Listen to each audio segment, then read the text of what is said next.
SV6 news కు స్వాగతం. ముందుగా హెడ్లైన్స్. గర్ల్ టాలెంట్ కు ఫిదా అయిన అమిత్ షా, స్పెషల్ గిఫ్ట్ ఇచ్చిన హోంమంత్రి అమిత్ షా.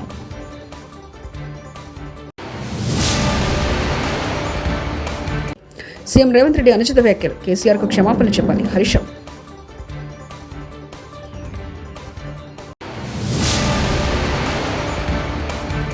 దొంగలు దోపిడీదారులను బట్టలిప్పి నిలబడతారు సీఎం రేవంత్.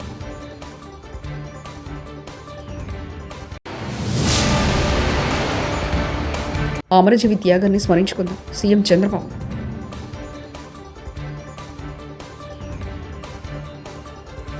ప్రస్తుతం ఈశాన్య రాష్ట్రాల పర్యటనలో ఉన్నారు కేంద్ర హోంమంత్రి అమిత్ షా. ఇందులో భాగంగా మిజోరాం రాజధాని ఐజ్వాల్లోని జరిగిన అధికారిక కార్యక్రమంలో పాల్గొన్నారు. ఈ సందర్భంగా వేదికపై ఐడల బాలిక ఎస్తల్ లాల్దు హమ్ ఈ హనత్ మీ హృదయపూర్వకంగా వందే మాతర గీతాన్ని ఆలపించింది. చిన్నారి గాయని ప్రతిభకు ముగ్ధుడైన హోంమంత్రి అప్పటికప్పుడే ఆమెను ప్రశంసలతో ముంచెత్తడమే కాదు, ఆమెకు ఒక ప్రత్యేక గిఫ్ట్ ఇచ్చారు. ఈ విషయాన్ని సోషల్ మీడియా వేదికగా షేర్ చేస్తూ తనకు కలిగిన అనుభూతిని పంచుకున్నారు. తెలంగాణకి ఆదర్శంగా స్టేషన్ కనుపూర్ను తీర్చిదిద్దుతామని ముఖ్యమంత్రి రేవంత్ రెడ్డి అన్నారు. 800 కోట్లతో స్టేషన్ కనుపూర్ అభివృద్ధి పనులకు శ్రీకారం చుడుతున్నట్లు సీఎం తెలిపారు. ఉద్యమానికి ఊపిరిపోసిన ప్రాంతం వరంగల్ అని, వరంగల్కు ఎయిర్పోర్ట్ను కూడా సాధించుకున్నామని అన్నారు. స్టేషన్ కనుపూర్ నియోజకవర్గం సూనిపల్లిలో ఏర్పాటు చేసిన ప్రజాపాలన సభలో సీఎం రేవంత్ రెడ్డి పాల్గొన్నారు. ఈ సందర్భంగా మహిళలకు ఉచిత బస్సు ప్రయాణం కోసం ఆర్టీసీకి 5,500 కోట్లు చెల్లించామని రేవంత్ రెడ్డి చెప్పుకొచ్చారు. 50 లక్షల పేద కుటుంబాలకు 200 యూనిట్ల ఉచిత విద్యుత్ ఇస్తున్నామని, అలాగే 500కే గ్యాస్ సిలిండర్ అందిస్తున్నట్లు పేర్కొన్నారు. 20,617 కోట్లతో రైతులు రుణమాఫీ చేశామని చెప్పారు. తెలంగాణను కేసీఆర్ అప్పుల పాలు చేశారని, ఆయన చేసిన అప్పులకు వడ్డీలు కడుతూనే ఉన్నామని తెలిపారు. అంతకంటే ముందు 2,95,000 కోట్ల రూపాయల బడ్జెట్ పెడితే దాన్ని కొంత తగ్గించి 2,91,000 కోట్ల రూపాయల బడ్జెట్ పెట్టినాం. ప్రతి సంవత్సరం బడ్జెట్లు పెంచుకుంటూ పోయిన చరిత్ర. కానీ మొదటిసారి మేము ప్రవేశపెట్టిన పూర్తి స్థాయి బడ్జెట్లో కొంత తగ్గించే పెట్టినాం. కానీ రాష్ట్రంలో, దేశంలో, ప్రపంచంలో ఉన్న ఆర్థిక మందగమనం మన రాష్ట్రం మీద కూడా పడ్డది. కాబట్టి ఈరోజు 2,91,000 పైచిలకు కోట్ల బడ్జెట్ మనం ప్రవేశపెడితే నాకు తెలిసి ఇంకా లెక్కలు పూర్తిగా రాలేదు, కానీ 2,25,000 కోట్ల లోపలనే మన బడ్జెట్ ఆగిపోతుంది. అంటే దాదాపుగా 70,000 కోట్ల రూపాయలు మన అంచనా వేసిన నిధులు మనకు చేరలేదు.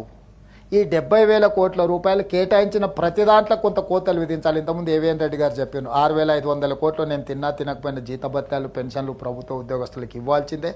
13 లక్షల పైచిలకు ఉద్యోగస్తులు ఉన్నారు, రెగ్యులర్, కాంట్రాక్ట్, అవుట్సోర్సింగ్. ఈ ప్రభుత్వం నుంచి ప్రతి నెల జీతాలు ఇవ్వాల్సిన వాళ్ళు 13 లక్షల పైచిలకు ఉన్నారు అధ్యక్ష. అదేవిధంగా ఇప్పుడు నేను అప్పుల లెక్కలని చెప్పిన దానికి యావరేజ్గా 6,500 కోట్ల రూపాయలు ఎవ్రీ మంత్ నేను అన్నం తినకపోయినా ఉపవాసం పడుకున్నా వాళ్ళకి కట్టాల్సింది. నా రాష్ట్ర ఆదాయం 18,000 నుంచి 18,500 కోట్లు ప్రతి నెల అధ్యక్ష. ఇక మిగిలింది నాకు 5,000 నుంచి 500 కోట్లే. వారు రోజుకు 18 గంటలు ఈ మనం సర్కస్లో ఒక బాల్ ఎప్పుడు పడకుండా 3 బాళ్ళు పెట్టి ఎగరేస్తూనే నడుపుతూ ఉంటారు కదా అధ్యక్ష, ఒక్కొక్కసారి ఒక్కొక్క బాల్ను చేతిలో పట్టుకున్నట్టు. వారు ప్రతి నెలలో ఓసారి షాది ముబారక్, ఓసారి కళ్యాణ లక్ష్మి, ఓసారి రైతు భరోసా, ఓసారి రైతు రుణమాఫీ, లేకపోతే ఇట్లా రకరకాల పథకాలు. ఓ నెల ఓ బ్యాంక్ అతనికి నెల కొంచెం లేటు కడతాను, ఇట్లా సమన్వయం చేసుకోవడానికే సగం జీవితం అయిపోతుంది అధ్యక్ష. సో ఈ వాస్తవ ఆర్థిక పరిస్థితులను నేను ఆర్థిక మంత్రి గారిని రిక్వెస్ట్ చేస్తున్నా, ఎక్స్రే తీసినట్టుగా మీరు ప్రజలకు అందరికీ వివరిద్దాం. మనం ఏవిఎన్ రెడ్డి గారికి సూచన చేసిండు, వారంటే కొంచెం మొండి ధైర్యంతో ఉన్నారు, కానీ మాకంత మొండి ధైర్యం లేదు. ఎందుకంటే ప్రజలకు హామీలు ఇచ్చినాం, ఇట్లా కొన్ని కోతలు విధించేసి ఇది ఇంతనే ఉంది, దీనికే ఖర్చు పెడతా అని చెప్పేంత ధైర్యం నాకు కానీ మా ఆర్థిక మంత్రి గారికి కానీ లేదు. వీలైనంత మేరకు చేయాలనేది సంక్షేమాన్ని అమలు చేసుకుంటూ అభివృద్ధి కార్యక్రమాలను కేంద్ర ప్రభుత్వ సహకారంతో ముందుకు వెళ్తూ తెచ్చిన అప్పులను కూడా సవరించుకొని మిత్తిలను తగ్గించుకొని దీన్ని ఏ రకంగా సమన్వయం చేసుకుంటూ వెళ్ళాలనో ముందుకెళ్లే ప్రయత్నం చేస్తున్నాము. తెలంగాణ ముఖ్యమంత్రి రేవంత్ రెడ్డి అబద్ధాలకు బ్రాండ్ అంబాసిడర్గా మారాడని భరోసా ఎమ్మెల్యే మాజీ మంత్రి హరీష్ రావు మండిపడ్డారు. కేసీఆర్ 10 ఏళ్లు రాష్ట్రాన్ని నంబర్ 1గా చేసి దేశానికి ఆదర్శంగా నిలిచారని కొనియాడారు. అలాంటి వ్యక్తిపై అనుచిత వ్యాఖ్యలు చేయడం సరికాదన్నారు. వినడానికే ఒళ్ళు జల్లరిస్తుంది. మీరు చూడండి, ఆయన బూతులు అసలు ఈ రాష్ట్రంలో నిన్నేదో పెద్ద నీతి మంత్రులు లెక్క మాట్లాడుతున్నాను. ఏమని ఇట్లా మాట్లాడొచ్చునా, ఈ రకంగా మాట్లాడితే మంచిదేనా అని చెప్పి నిన్న మాట్లాడుతుండు. అసలు ఈ బూతులకు ఆద్యుడెవరు? నువ్వు కాదా రేవంత్ రెడ్డి గారు?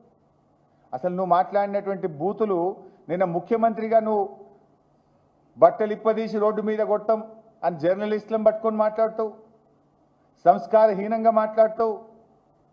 అసలు గతంలో రేవంత్ రెడ్డి గారు మాట్లాడిన భాష ఒక్కసారి చూసినాక నేను మాట్లాడతా. ఆంజయ్ బాబు షార్ట్గా పెట్టు. ఈ సన్నాసి రండా అలాగే ఎర్ర గాల్చి పిర్రల మీద వాతలు పెడతాం. మీరు ఒక్కసారి చెప్పండి. నీ ముడ్డి మీద డ్రాయర్ కూడా ఉండదు. పీకడం మొదలు పెడితే బిడ్డ నడి బజార్లో ఉరి తీయాలన్నా, 100 మీటర్ల గోతి తీసి పాతి పెట్టాలన్నా, ఒక్కనొక్కని పండబెట్టి తొక్కి పేగులు తీసి మెడలేసుకొని ఊరేగుదాం బిడ్డ. లోపల నా కొడుకులు ఛానళ్ళు ఉన్నాయి కదా అని అడ్డగోలు చేస్తే చూసుకుంటూ ఊకుంటా అంటారు. పండబెట్టి తొక్కి పేగులు తీస్తే గాడిద కొడుకులు నొక్కనొక్కని. అట్లాంటి లపుట్ నా కొడుకులకు నేను సమాధానం చెప్పను. దాని అమ్మ మొగులు ఇంట్లోనే అన్ని తెచ్చి చూపించుకోమని చెప్పు. టీవీలో వేసుకో, నాకేం అభ్యంతరం లేదు.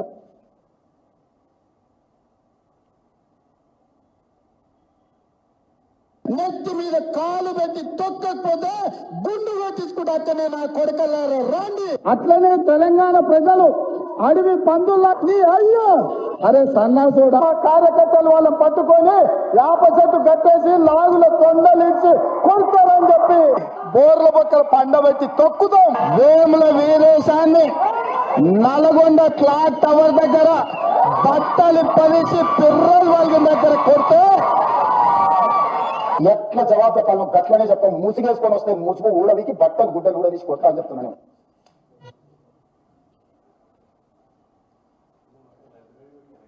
ఇంకా చాలున్నాయి. ఇంకా మా వాళ్ళు మరి 5 నిమిషాలు తయారు చేస్తే వద్దులే ఆ బూతులు ఉంటే ఇంకా ఇప్పటికే పిల్లలు చెడిపోతున్న రాష్ట్రంలో 1 నిమిషానికి కుదించమని చెప్పిన. ఈ వ్యాఖ్యలు విని విని సమాజం చెడిపోతుంది, వద్దు 1 నిమిషం చాలని చెప్పిన. అంటే నేను అనేది ఏంటంటే, రేవంత్ రెడ్డి గారు నీ భార్యాబిడ్డలే భార్యాబిడ్డలా? ఎదుటి వాళ్ళకు భార్యాబిడ్డలు ఉండరా? ఎదుటి వాళ్ళకు అక్కా చెల్లెలు ఉండరా? ఎదుటి వాళ్ళ కుటుంబ సభ్యులు ఉండరా? నీ దాకా వస్తే కానీ నొప్పి తెలియదా నీకు? నువ్వు గతంలో కేసీఆర్ గారిని పట్టుకొని కాల్చిపారేయాలని మాట్లాడినావు. ప్రగతి భవన్ నువ్వు పేల్చివేయాలని మాట్లాడినావు. ఇక నీ బూతులు ఆ నోట్తో నేను చెప్పలేను. ఆ బూతులు మాట్లాడితే నా నాలుక ఖరాబ్ అవుతుంది. కానీ అంత పచ్చి బూతులు మాట్లాడినావు నువ్వు. కానీ నిన్నేమంటున్నావు? ఇట్లా అంటారా అట్లా. మరి అప్పుడు గతంలో నువ్వు అసలు బాడీ షేమింగ్కు బ్రాండ్ అంబాసిడర్ నువ్వు కదా. కేటీఆర్ గారు కుమారుడు మైనర్ అబ్బాయి, పాపం ఆయన చదువుకునే ఒక స్కూలుకు వెళ్ళే విద్యార్థి. ఆ బాబుని ఆ పిల్లవాడిని పట్టుకొని కూడా నోటుకొచ్చినట్టు మాట్లాడినావు కదా. నా ఎత్తు పొడుగు గురించి కూడా అడ్డమైన కూతలు కూసినావు కదా. తెలుగు వాళ్ళందరూ నిత్యం స్మరించుకోగలిగే మహానుభావుడు అమరజీవి పొట్టి శ్రీరాములని ఏపీ ముఖ్యమంత్రి నారా చంద్రబాబు అన్నాడు. ప్రత్యేక ఆంధ్ర రాష్ట్రం కోసం ఆయన చేసిన ఆత్మత్యాగం తెలుగువారి దృఢ సంకల్పానికి నిదర్శనమని అన్నారు. ఆ మహనీయుని జయంతి సందర్భంగా ఆయన స్మృతికి నివాళులర్పిస్తూ అమరజీవి త్యాగాన్ని స్మరించుకుందామని సీఎం చంద్రబాబు అన్నారు. 52 డిసెంబర్ 15న ఆయన ఆత్మ బలిదానం చేసుకున్నారు. ఇది ఒక చరిత్ర. ఒక్కొక్కరు ఒక్కొక్క మార్గాన్ని ఎంచుకుంటాం. ఆనాటి ఆయన చనిపోయినప్పుడు కూడా ఒకసారి ఇవన్నీ కూడా చరిత్ర. బతికి ఉన్నప్పుడు సాధించలేంది చనిపోయి సాధిస్తామంటాం. అదే ఆయన ఆత్మార్పణ చేసుకున్న తర్వాత తెలుగు రాష్ట్రం వచ్చింది.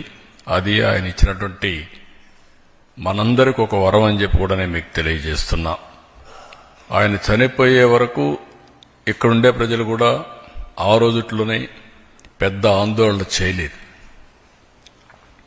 కానీ ఆయన నలిగి సఫర్ అయి ఫైనల్గా ఆయన చనిపోవడం, ఆయన చనిపోయిన తర్వాత ప్రజల్లో ఒక ఆవేశం, ఆగ్రహాలు పెల్లుబికాయి. అక్కడి నుంచి కట్టలు దించుకున్న ఆగ్రహంతో బయట వచ్చారు. వారి చూసిన తర్వాత నెహ్రూ లాంటి వ్యక్తి భయపడిపోయి 1952 డిసెంబర్ 19న పార్లమెంట్లో తెలుగు వారికి ప్రత్యేక రాష్ట్రం ఇస్తున్నామని ప్రకటించారు. అది పొట్టి శ్రీరాములు గారు చనిపోయి సాధించిన విజయం. ఇది ఒక చరిత్ర. అదే మరిగా అక్కడి నుంచి 1953 అక్టోబర్ 1న ఆంధ్ర రాష్ట్రం ఏర్పాటు చేస్తున్నట్లు 1953 మార్చి 25 నెహ్రూ ప్రకటించారు. అక్కడి నుంచి 1953 అక్టోబర్న ఆంధ్ర రాష్ట్రం స్వయం పరిపాలనతో వచ్చింది. ఇదొకటైతే మళ్ళీ తెలంగాణలో కలవడం ఇంకొకటి. తెలుగు మాట్లాడే అందరం మళ్ళీ రాష్ట్రం విడిపోయి జూన్ 2వ తారీఖున ఇక్కడికి రావడం. అంటే 3 రోజులు మారిపోయాయి. ఆయన ఆత్మత్యాగం చేయడం, తెలుగువారికి ప్రత్యేక రాష్ట్రం వచ్చి కర్నూలుతో ప్రారంభం కావడం, రాష్ట్రంలో మహోన్నతమైన కాశీనారాయణ క్షేత్రం కూల్చివేతల వెనక ఉన్నది ఎవరో బయటపెట్టాలని వైఎస్ఆర్సీపీ అధికార ప్రతినిధి మాజీ TDT chairman Bhumana Karunakar Reddy demand చేశారు. తిరుపతి క్యాంపు కార్యాలయంలో ఆదివారం మీడియాతో ఆయన మాట్లాడుతూ రాష్ట్రంలో డిప్యూటీ సీఎం పవన్ కళ్యాణ్, మంత్రి నారా లోకేష్ల మధ్య ఉన్న వైరుధ్యాలతో ప్రముఖ ఆధ్యాత్మిక క్షేత్రం నలిగిపోతున్నాయని ఆగ్రహం వ్యక్తం చేశారు. కూటమి ప్రభుత్వం ఆ అన్నదాన సత్రాన్ని బుల్డోజర్లతో కూల్చివేసింది. ఆధ్యాత్మిక కేంద్రం యొక్క గుండెల మీద బుల్డోజర్లతో తన్నింది. కోట్లాది మంది భక్తుల మనోభావాలను తీవ్రంగా దెబ్బతీసినటువంటి ఈ చర్య ఎంతో నిరసనను ఎదుర్కొన్నది. రోజు దైవం పట్ల, ధర్మం పట్ల అపారమైనటువంటి నమ్మకాలు మాకున్నాయి అని పీఠాధిపతుల కంటే కూడా ఎక్కువగా మాట్లాడేటువంటి ముఖ్యమంత్రి వర్యులు, వారి కేబినెట్ సహచరులు వాళ్ళ ప్రసంగాల ద్వారా మేమే పవిత్రతను కాపాడేటువంటి ధర్మకర్తలమని చెప్పుకునేటువంటి వీళ్ల పాలనలో అత్యంత ప్రసిద్ధిగాంచిన కాశీనాయన క్షేత్రం నేల కొరిగింది. నిర్లజ్జగా, నిర్దాక్షిణ్యంగా దాని మీద ఉద్దేశ్యపూర్వకమైనటువంటి దాడి చేసినారు. ఒక్కసారిగా నిరసన పెల్లుబుకేలో రాష్ట్రంలో మున్సిపాలిటీలో చితకుప్పలు పేరుకుపై ప్రజలు ఇబ్బంది పడుతున్నారని వైఎస్ఆర్సీపీ నేత మాజీ మంత్రి కారుమూర్తి వెంకట నాగేశ్వరరావు మండిపడ్డారు. ఆదివారం ఆయన ఏలూరులోని ఆ పార్టీ కార్యాలయంలో మీడియా సమావేశం మాట్లాడుతూ ఉమ్మడి పశ్చిమ గోదావరి జిల్లా స్వచ్ఛతతో రాష్ట్రంలో కింద నుంచి 3వ స్థానంలో ఉందన్నారు. మున్సిపాలిటీల్లోనూ కూడా చెత్త కుప్పలు పేరుకుపోయి ఎక్కడికక్కడ దుర్వాసనతోటి ఆ చెత్త కుప్పలో కొన్ని చోట్ల తగలబెట్టి ఆ పొల్యూషన్ తోటి ప్రజలకి ఇబ్బంది కలిగే పరిస్థితులు గతంలో ఉండి, ఈ స్వచ్ఛ భారత్ ఆధ్వర్యంలో జగన్మోహన్ రెడ్డి గారు ప్రత్యేక శ్రద్ధ తీసుకుని ప్రతి మున్సిపాలిటీ చెత్త కుప్ప మీద కూడా ఒక మిషనరీ బిగించి దానికి ఒక కాంట్రాక్ట్ ఇచ్చి, అంటే గైడ్లైన్స్, కేంద్ర ప్రభుత్వ స్వచ్ఛ భారత గైడ్లైన్స్ ప్రకారం అవి అమర్చి తడి చెత్త, పొడి చెత్త, ప్లాస్టిక్ సపరేటు, ఐరన్ సపరేటు, మరి ఈ ఏదైతే పొడి ఉందో దాన్ని సపరేట్ చేసి ఎరువులు కింద ఓడేటట్టు, ప్లాస్టిక్ని ప్లాస్టిక్గా అమ్ముకునేటట్టు, ఐరన్గా అమ్ముకునేటట్టుగా మున్సిపాలిటీకి ఇన్కమ్ కూడా ఏర్పాటు చేసిన ఘనత జగన్మోహన్ రెడ్డి గారికి దక్కుద్ది. ఇది మన ఆంధ్ర రాష్ట్రం అంతా కూడా మనం చేశాం. విజయవాడ కనకదుర్గమ్మను రాబిన్హుడ్ చిత్ర బృందం సందర్శించుకుంది. ఆలయానికి వచ్చిన హీరో నితిన్, దర్శకుడు వెంకీ కుడుమల, నిర్మాత రవిశంకర్కు దేవస్థానం అధికారులు స్వాగతం పలికారు. దుర్గమ్మ దర్శనానంతరం అర్చకులు వేద ఆశీర్వచనం చేసి లడ్డూ ప్రసాదం, అమ్మవారి చిత్రపటాన్ని వారికి అందించారు. రాబిన్హుడ్ చిత్రం విజయవంతం కావాలని దుర్గమ్మను వేడుకున్నట్లు హీరో నితిన్ తెలిపారు. ఈ నెల 28న ప్రపంచవ్యాప్తంగా చిత్రం విడుదల కానున్నట్లు వెల్లడించారు.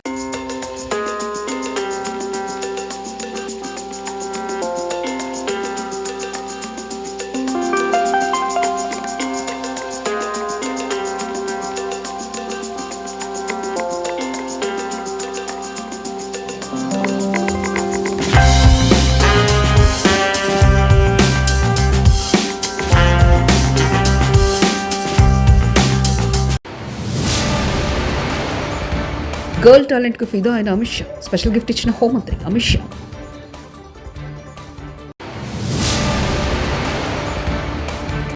సీఎం రేవంత్ రెడ్డి అనుచిత వ్యాఖ్యలు, కేసీఆర్కు క్షమాపణ చెప్పాలి హరీష్ రావు.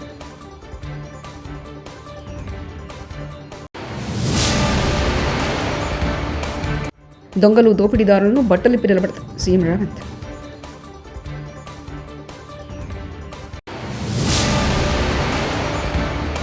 అమరజీవి త్యాగాన్ని స్మరించుకుందాం సీఎం చంద్రబాబు.